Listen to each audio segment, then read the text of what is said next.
This is Kim Davis, and if you thought you were up to date on the problems facing Groupon, how about the lawsuit? Let's rewind for a moment. At the time of their IPO, you may remember they had to actually delay the IPO. They had to withdraw and resubmit documentation because of accounting problems.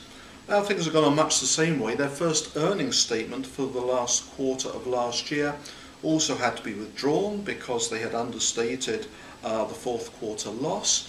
They're now facing an SEC probe. The claim is that they haven't been keeping adequate reserves to deal with customer refunds, and since they've been dealing in big ticket items like air flights, those refunds have become quite substantial. Now there's a shareholder lawsuit. It suggested that Groupon's actually been running a fraudulent scheme, that the papers submitted at the time of the IPO were actually false and misleading.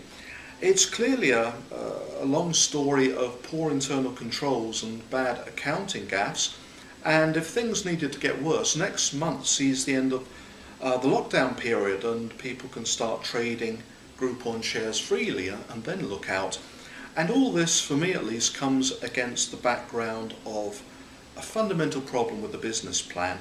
You see, there's no intellectual property in deals.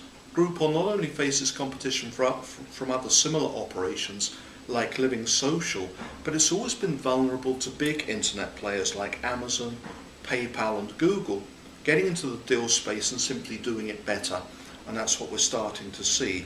So whether it's a problem with internal accounting or with the basic concept of the business, I'm not very hopeful for Groupon's future.